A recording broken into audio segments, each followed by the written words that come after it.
Mom, my pilot daughter whispered from 30,000 feet. Is my husband with you? Yes, he's right here, I said, watching the empty living room. That's impossible, she replied, her voice trembling. I just saw him board my flight in Singapore. That's when I heard the slow, familiar scuff drag of my late husband's footsteps coming down the hall. The silence in the house on Cypress Lane had graduated from companionable to constitutional. It wasn't merely an absence of noise. It was a carefully curated entity, as much a part of the furnishings as George's old recliner, which still held the ghostly impression of his frame, or the glass-fronted cabinet displaying my late husband's collection of insufferably twee porcelain hummingbirds. At 72, I, Margaret Ellison, had become the chief curator of this quiet. I knew its different textures, the dense, woolly quiet of a winter afternoon, the brittle, sun-bleached quiet of a Tuesday morning, and the deep, velvety quiet of a solitary evening like this one. The only soundtrack was the arrhythmic drip, drip, drip from the kitchen fauceta metronome for my loneliness. I'd been meaning to fix for a month.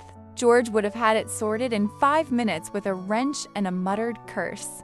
Now, the simple act of locating the MS toolbox under the stairs felt like planning a Himalayan expedition. So, the drip played on, a liquid percussion to my crosswords in my tea. I was 3 clues into a particularly stubborn New York Times puzzle, 17 across, A. Spirit that returns to haunt 7 letters. When the silence was shattered by the bright, digital marimba of my smartphone. The sound was so foreign, so urgent. It made my old heart stutter, step against my ribs. The screen glowed, illuminating the dust motes dancing in the lamplight, and presented me with the beaming, proud face of my eldest daughter, Sarah.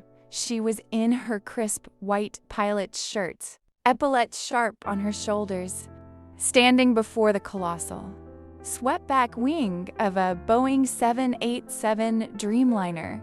The photo always sent a twin surge through me, a geyser of pride so potent it threatened to water my eyes, followed immediately by a low, cold trickle of terror. My child routinely strapped herself to hundreds of thousands of pounds of fuel and metal and hurled herself across oceans. The mind boggled. "Sarah, sweetheart," I answered, my voice instantly adopting the warm, slightly amplified tone I used for phone calls, as if volume could bridge the physical distance. "Aren't you supposed to be in the air? Isn't it Tuesday? You're usually over the Atlantic by now." "Quick turn in Singapore, Mom," came her voice, crisp and clear despite the 10,000-mile gulf between us. It was her captain's voice, efficient and warm, but underpinned by the faint, ever-present roar of airport chaos, the distant whine of a GPU, the muffled echo of terminal announcements. "We had a minor hydraulic issue in Tokyo, so we're running about 4 hours behind. We start boarding in 5. Listen, I've only got a minute." I settled back into the well-worn embrace of my armchair, the familiar choreography of a mother-to-daughter call taking hold. "I'm listening. Is everything all right?" Yeah, everything's fine. Quick question though, is Mark still at your place?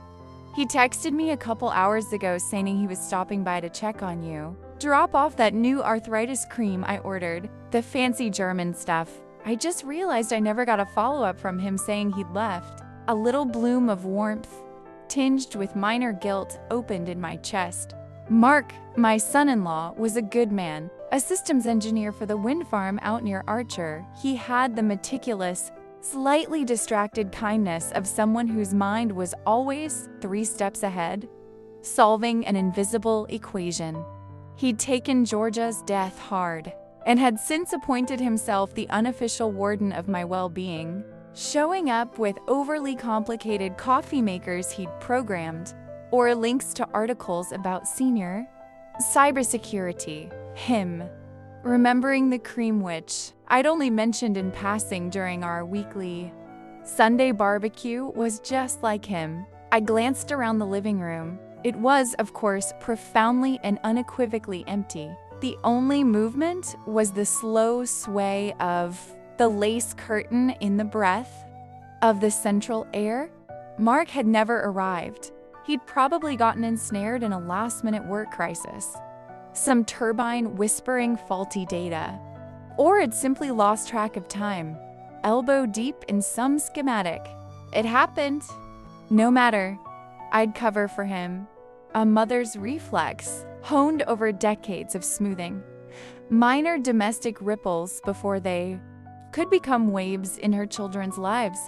Oh, that's right, he did mention popping over, I said, my tone effortlessly breezy. I even gave a vague, affectionate wave toward the empty armchair opposite me, the one that had been George's, as if acknowledging an occupant. Yes, dear, he's here with me right now. We were just having a nice chat about all the new sustainable energy grant. You know how he gets. He just stepped into the kitchen for a glass of water. The lie was out.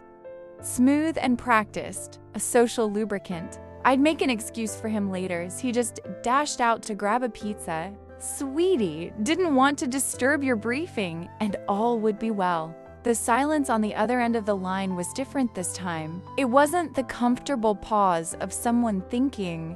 It was a void.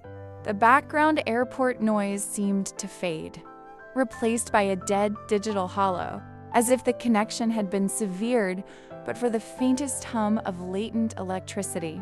When Sarah's voice returned, it was stripped of its captain's cadence. It was lower, compressed, the words squeezed through a tight throat. Mom, that's impossible. The first faint tremor of unease, no wider than a hairline crack, appeared in my composure. What's impossible, honey? He'd probably just lost track of time at the office. I'm standing in the forward galley right now finishing my paperwork. I looked up as they were scanning boarding passes at the door. I saw him. He gave me that little idiot wink he does, the one that makes his whole face crinkle. He's in seat 4B. He's on the plane with me, Mom, in Singapore. Changi Airport. The hairline crack widened into a fissure. A cold needle, fine and sharp as a sleet splinter, threaded its way down the length of my spine. The cheerful, sunlit room filled with the warm glow of the standard lamp and the faded hues of our old floral, so famed to dim by a perceptible degree. The colors leached away, leaving behind a landscape of grays and uneasy shadows. The persistent drip-drip from the kitchen no longer sounded like a leak. It transformed into the slow, deliberate beat of a metronome counting down to something unspeakable. Well, that's silly, I managed, my own voice now a thin, papery rustle. Maybe it was someone who looked like him. A doppelganger. He read about those. The world is full of people who look alike. I was babbling, grasping at the flimsiest of straws, trying to drag the conversation back to the shores of the normal. It's him, Mom. Her whisper was frantic now, a hissed confession against the sterile, recycled air of a pressurized aluminum tube. He's wearing this shirt, the hideous Hawaiian shirt I bought him as a joke for our anniversary. The one with the parrots that have cartoonish, judging eyes. I mocked him about it this morning. He never wears it in public. He's wearing it now. The parrot shirt. I'd seen it. A riot of garish red and green, with parrots that did indeed look like they were presiding over a court of avian iniquity. Mark had worn it last Sunday as a joke to mow the lawn. Sarah had howled with laughter. The specificity of the detail was an anchor, dragging my mind into a cold, dark sea. Mom, she said, and the single syllable was freighted with a dread so profound it vibrated. Through the satellite link, if he's on flight 227 to Heathrow right now, who is there with you? The question didn't just hang in the air. It congealed there, turning the familiar, comforting scents of my home lemon pledge old paper, the faint, ghostly aroma of Georgia's pipe tobacco that never truly left the curtains into. Something sinister. A perfumed mask over a rot. My lie was no longer a social tool. It had become an entity, a placeholder I had invited into my home with my careless words. Yes, he's here with me right now. My eyes, against the direct orders of my rational mind, began a frantic, skittering inventory of the room. The archway that led to the front hall and the stairs, a rectangle of deeper shadow. The open door to the dining room, a cavern of darkness where the good china gleamed dully. The kitchen door, slightly ajar, showing a sliver of dark countertop. Everything was in its place. The hummingbirds stared eternally at their porcelain flowers. The crossword puzzle sat abandoned on the side table, and yet everything was off-kilter. A stage set waiting for the wrong actor to enter. Sarah, I began, the confession of my well-intentioned fib, now a desperate necessity on my lips. I had to tell her I was alone. I had to collapse this terrifying paradox. Creak. The sound was faint, almost absorbed by the thick Persian rug, but in the absolute, breath-held silence that had followed Sarah's question, it was as loud as a gunshot. It wasn't the generic groan of an old house. I knew this symphony by heart. This was the specific, protesting moan of the third oak floorboard from the end of the upstairs hallway. Directly outside what was once the girls' room, it had a unique pitch, a drawn-out, almost melodic complaint. For years, it had been our infallible parent detector, Sarah and her sister. Chloe had known its sound intimately, a warning to cease whispered secrets or hide contraband magazines. My blood didn't run cold. It froze solid, my breath locked in my chest, a solid, painful block of ice. Every hair on my arms and the nape of my neck stood erect. Mom? Sarah's voice was a razor's edge in my ear. Mom, what was that? The house, I stammered, my lips numb, my tongue a clumsy slab of meat. It settles. You know this old place. It talks to itself. Even as I said it, I knew the explanation was pathetic. The house settled with pops and sighs, with long, relaxing exhalations as the temperature changed. This was a step, a weight-bearing step. Creak. Another one. Closer. It was on the stairs. The fifth stair from the top had its own signature sound, a tired, sighing flump. It sang only when pressed by a descending foot. I knew it as well as I knew my own voice. This was a performance, a deliberate descent. That's not the house. Settling, all the panic was suddenly vacuumed out of Sarah's voice, replaced by the terrifying, flat calm of her professional training. This was Captain Ellison assessing an engine failure at 40,000 feet. Is anyone else supposed to be there? Did you let a neighbor in? A repairman? I couldn't speak. I was a fossil trapped in amber, my body cemented to the chintz fabric of the armchair. My fingers were clamped so tightly around the phone. I feared the plastic would crack. The footsteps continued. Slow, deliberate, not the brisk, youthful tread of Mark, who took stairs two at a time. Not the shuffling, slippered pace of old Mrs. Henderson's from next door. This was a steady, patient, measuring descent. Someone who knew the score of this house's music and was in no hurry to reach the finale.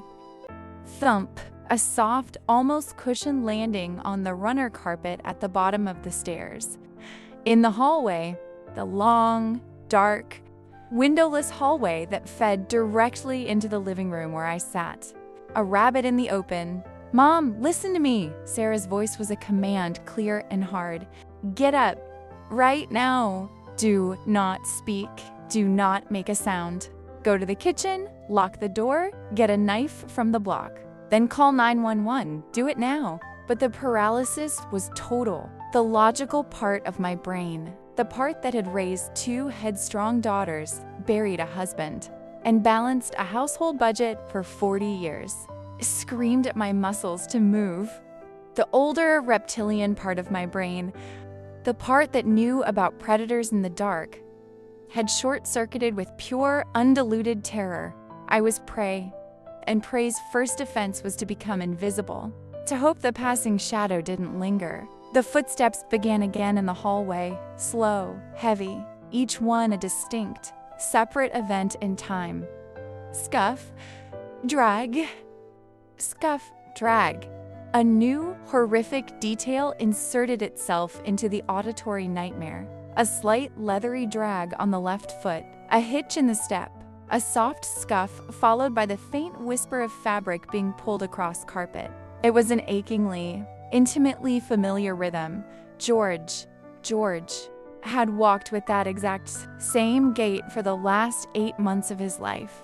After his knee replacement surgery had gone slightly wrong, a soft, sad scuff drag I had listened to countless times, following him from the bedroom to the bathroom in the midnight dark, a sound that spoke of pain and diminishing returns. I knew it as well as my own heartbeat. Tara, now, was no longer a cold needle. It was a black, expanding void in the pit of my stomach, swallowing all warmth, all reason. This was not an intruder. This was something far worse. This was a ghost wearing my husband's shuffle. He's in the hallway, I breathed into the phone. The sound so faint it was little more than the stirring of a dead leaf. Who is Mom? Who is IT? I couldn't answer. My vocal cords were severed. The footsteps stopped just outside the archway to the living room, hidden in the pool of shadow cast by the tall bookshelf. I couldn't see anything, but I could feel a presence there. A concentration of cold, a pressure against the side of my face like a draft from a freshly opened tomb. The ambient temperature in the room seemed to drop several degrees. The digital numbers on the cable box flickered, a rapid, chaotic dance of pixels. Then a sound that stopped my heart entirely, squeezing it to a silent, painful pulp in my chest. A low, wet, rattling cough. It wasn't a healthy cough. It was a congested, weary, deep-in-the-chest rattle. George's cough. The one he'd developed in the hospice. A cough that spoke of fluids gathering where they shouldn't, of a body slowly, inexorably shutting down. It was a sound that had scored my nightmares for a year after he died. A sound I had prayed to every god I could think of to never hear again. A thin, pathetic whimper escaped my clamped throat. I'm calling the Singapore authorities. I'm having them contact Cheyenne PD right now. They'll be there in minutes. Just hold on, Mom. Just hold on. Sarah's voice was a frantic, jangling symphony of panic and action, the beep of a sat phone keypad, a shouted order to a flight attendant, the roar of background noise as a door was presumably opened.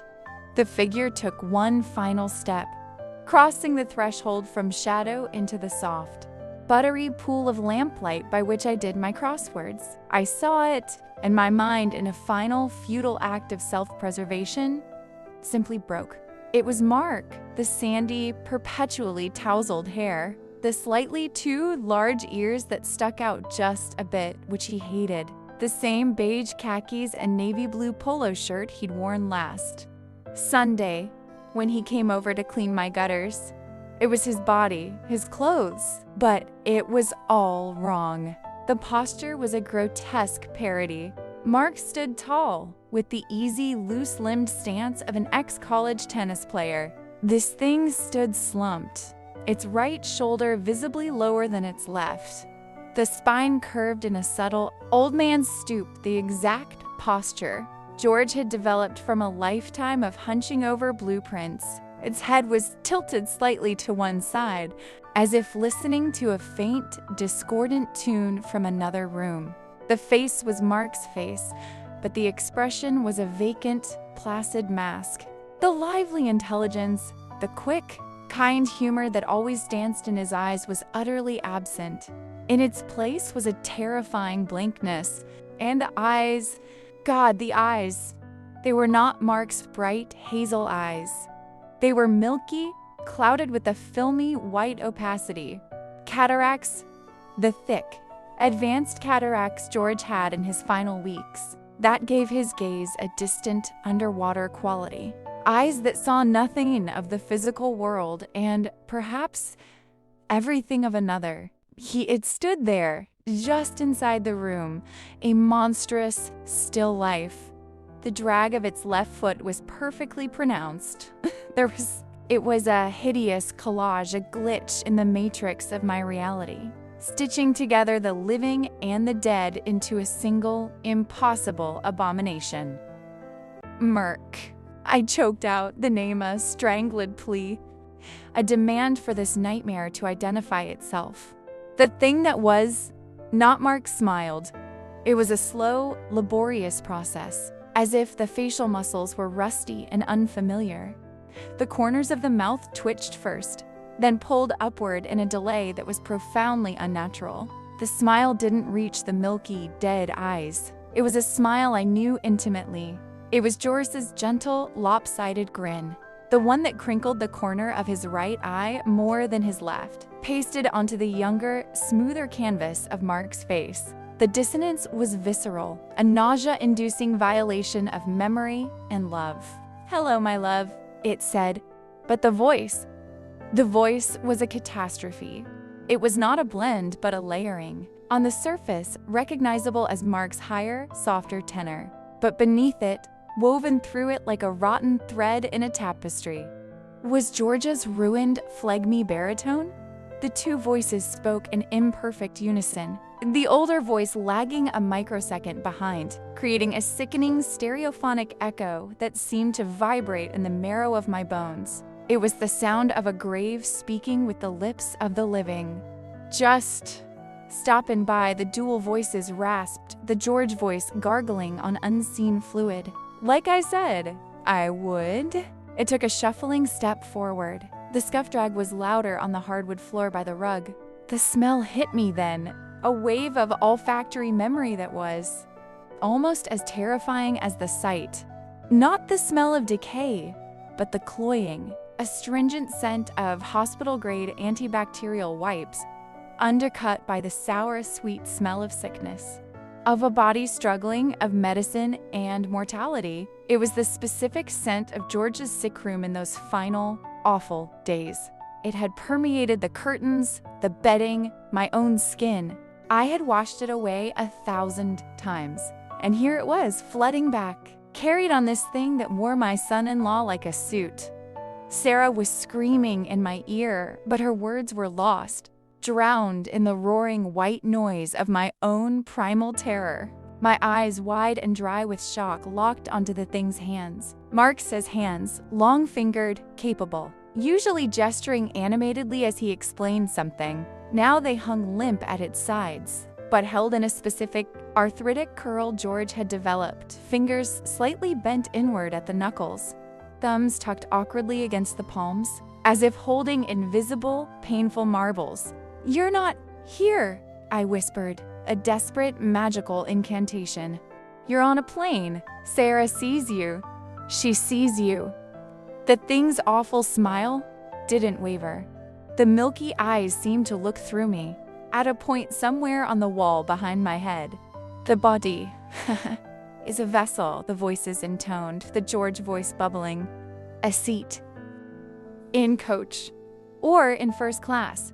It took another shuffling step, its head cocking to the other side. "It depends on the ticket you hold." It was closer now, close enough that I could see the details that were too right.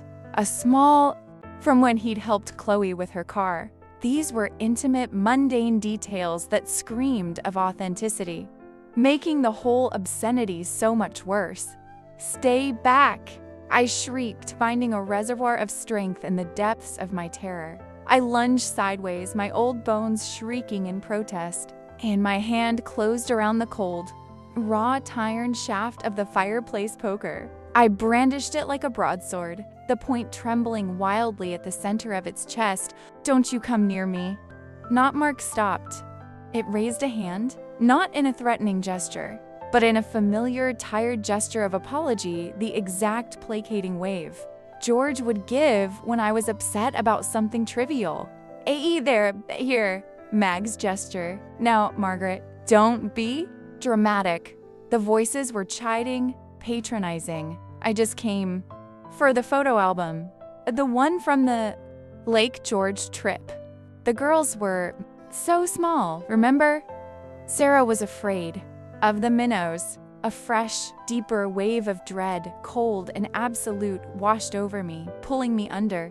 We had been looking for that album. Last week, over Sunday dinner, Sarah had mentioned wanting to scan all our old photos before they faded. Mark had volunteered to help me search the attic. We'd spent a hot, dusty hour up there, moving boxes, sneezing in the moted sunlight. We hadn't found it. He'd promised to come back and look again. How could it know that? That was a private, recent, mundane moment. This wasn't just copying George's appearance. It was plundering his memories, our memories. "What are you?" I sobbed, the poker dipping, my strength fading into trembling exhaustion. "What in God's name are you?" "I'm a passenger," it gurgled. The George voice, now dominant, as if gaining strength from my recognition, from my fear. Just catching a ride, he offered a seat. The thing turned its blank gaze toward the empty armchair. George's chair. So thoughtful.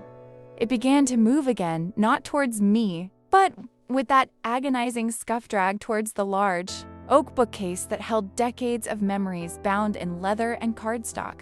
Its movements were fundamentally wrong. It didn't walk around the leather ottoman. It dragged its dead left leg clumsily over it, thumping down on the other side with a jarring lack of coordination. It was as if it was still learning the body's controls.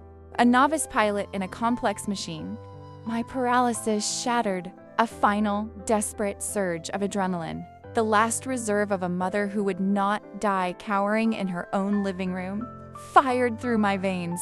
With a guttural cry that came from a place older than reason, I launched myself from the chair, ignoring the shriek in my knees. I raised the poker high, not to jab, but to swing, to bludgeon this horror out of my home.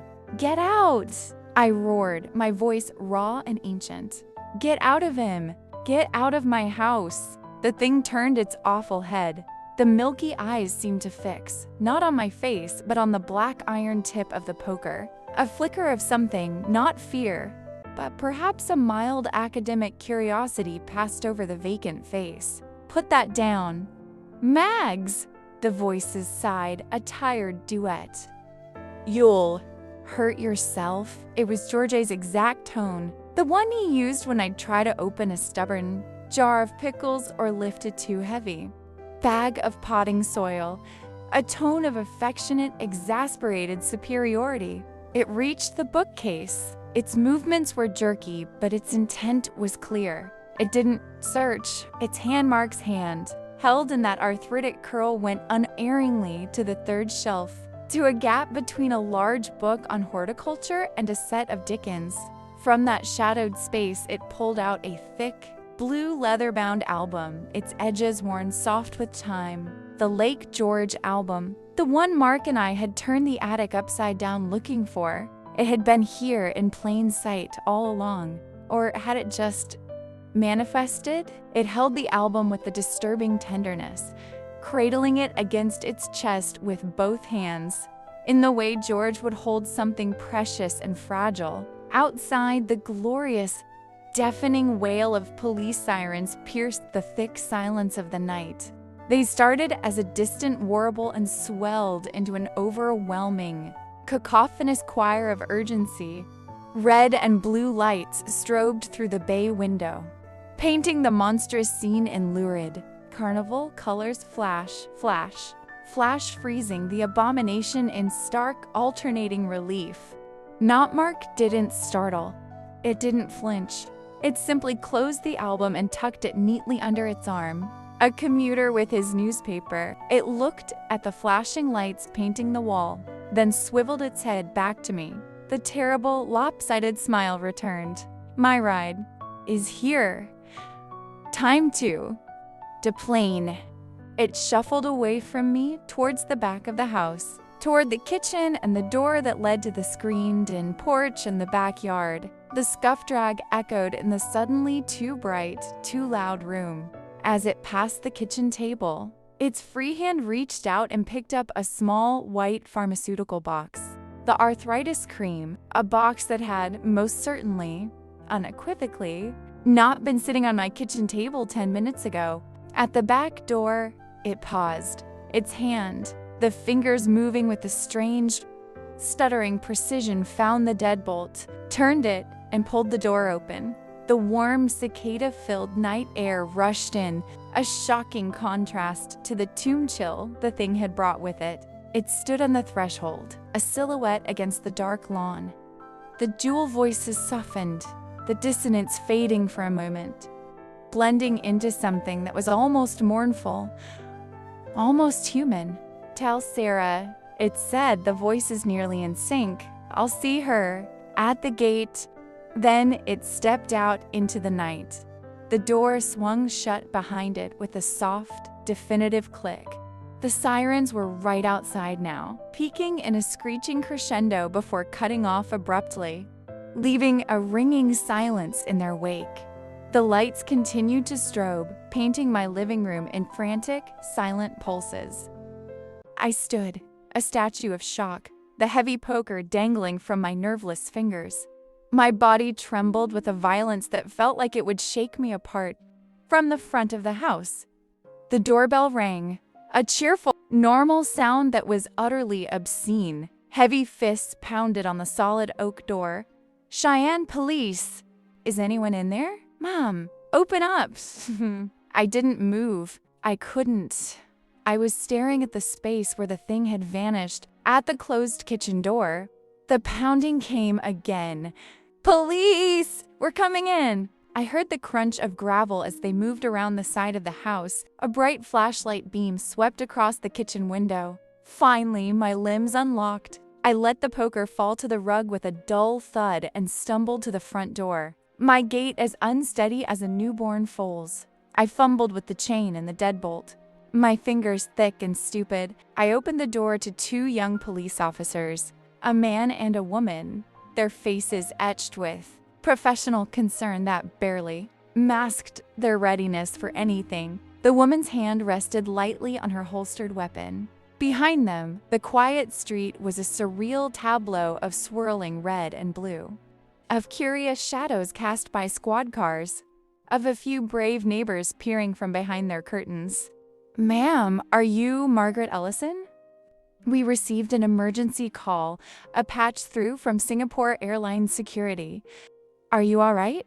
Is there anyone else in the house?" I opened my mouth, but no sound came out. I simply stared past them, into the night. The female officer, her name tag reading Reyes, gently took my arm. "Ma'am, let's get you sitting down." The next 2 hours were a blurred, sensory-overloaded dreamscape. My living room, the site of the recent atrocity, was invaded by uniforms, by the crackle of radios, by the beam of powerful flashlights probing corners. I was sat back in my armchair, wrapped in a standard-issue gray blanket that smelled of station house detergent. A male officer, Delgado, handed me a paper cup of tepid water from my own kitchen tap. I told a story, a fractured, pathetic story. I'd thought I heard a prowler. I'd gotten scared. My daughter, a pilot far away, had overreacted. No, I hadn't seen anyone. Yes, I was alone. No, nothing was taken. I was just an old woman, spooked by the wind. I repeated it like a mantra, my eyes avoiding the bookcase, avoiding the kitchen door. Officer Reyes knelt before me, her dark eyes kind but sharp. "Ma'am, your daughter was very specific.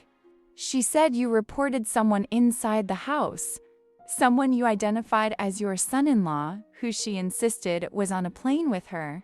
That's a very specific detail. Are you sure there's nothing more you want to tell us?" I looked into her young, earnest face and saw the future, a report filed under elderly. Confused. A suggestion for a wellness check. a recommendation for a medical evaluation. If I told the truth, the shuffled footsteps, the dual voices, the milky eyes, the stolen photo album that was never missing, they wouldn't write a report. They'd commit me. I was confused, I whispered, the words ash in my mouth. The phone connection was bad. I was half asleep. I'm so sorry for the trouble. They searched. They found nothing. No forced entry on any door or window. No footprints in the soft soil of the flower bed beneath the kitchen window. No disturbance in the house. The kitchen door was locked from the inside. Officer Delgado even checked the attic, coming down covered in a fine layer of dust, reporting nothing but old Christmas decorations and boxes of books. They were kind, these officers. They spoke in slow, clear sentences.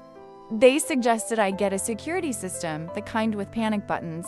They asked if I had family who could come stay with me for the night. They asked for Mark's number, and I gave it to them. A numb part of me wondering if they'd get an answer from a dead man's phone on a plane over the Indian Ocean. When they finally left, with repeated admonitions to call if I felt unsafe, the silence they left behind was of a completely new genre. It wasn't my old, familiar quiet.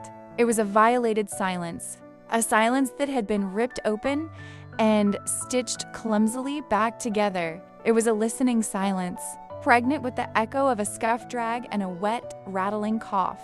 Every tick of the grandfather clock in the hall was a footstep.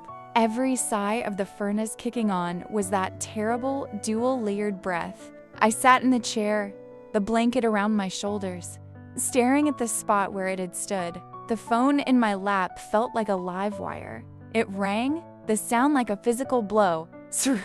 I fumbled it to my ear. Sarah?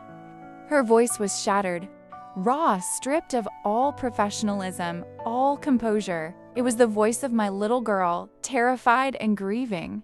Mom! Oh my God, Mom, are you okay? The police, they called the flight, they patched through a satellite link. The first officer took the call. He was so pale. What happened? Tell me what happened. It's fine, sweetheart. A false alarm. A raccoon maybe. In the trash cans. It's all fine. The lies were automatic now. A shield against a truth that would destroy her. Mom, stop. Just stop. Her breath hitched, a sob torn from her throat. Listen to me. About Mark.